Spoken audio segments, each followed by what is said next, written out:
Better shake your booties for black girl nerds. How much input did you have in terms of your characters? And you guys kind of already have the chemistry, so what input did you have with your characters? It was a great communal, collaborative process, you know. A fair amount, yeah. right? And what I loved about the way Gary would shoot was we'd shoot the script. We had a great script. We'd shoot that. That was the foundation for the scene.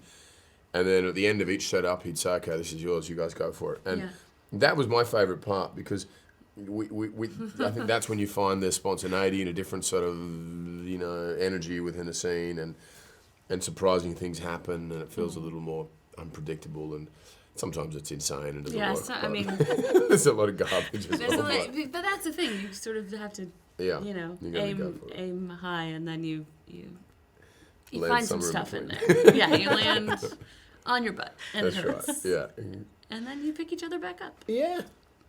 So, were you fans of the franchise before coming to this film? Yeah, huge. So, what kind of, not really research, what kind of training goes into these roles, if any? For me, I like to watch. I watched a lot of sort of like odd couple pairings and trying to figure out what the alchemy of that is. Like, why does that work? What compels us? Mm-hmm. And also, I think because it was making another movie with Chris, Hollywood used to really do that. You'd pick two actors that you love, and you would see them throughout the breadth of their career. I mean, there were some, duos that would do that for decades, essentially.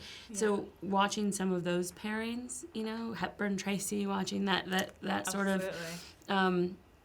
seeing what they do, and then what else? Watching the original films, I went back and watched those. Yeah.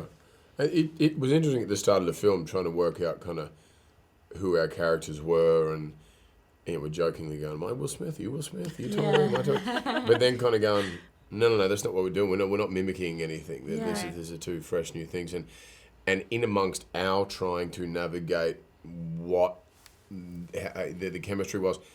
It was actually perfect because we shot that at the start of the shoot, and our own real sort of uncertainty or kind of trying to navigate our way through and understand it was exactly what was supposed to be happening on screen. And when I saw the movie, I said, "Oh God, what?"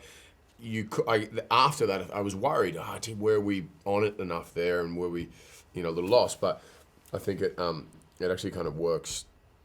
For the truth of the story, what was going on. And then you get lucky sometimes with life kind of blends into whatever the characters are supposed to be feeling. Yeah, true. Right. And there have been female agents. Yeah, always. But in this story, we have kind of more like leading. Yeah, we have one at the forefront. You're saving versus being saved, which I like. So how does it feel to kind of jumpstart that Men in Black? It feels great. I mean, and an added benefit is I got to have these scenes with Emma Thompson, and I'm such a big fan of hers. There's always been women inside the organization. They've never been at the forefront.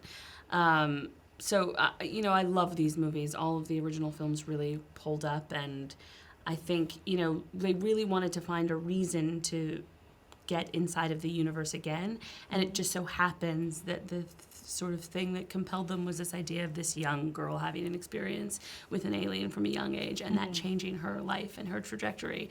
And so for me, I hope that we can get to the point inside of Hollywood where it's less noteworthy when a woman is top-lining a studio film, where it doesn't have to be a thing that we talk about or congratulate. It just is so commonplace that we're used to it. And I think films like this go a long way in getting us there. So I really feel so lucky to be a part of that.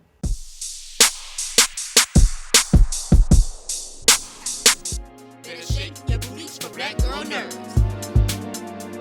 Better shake your booties for black girl nerds.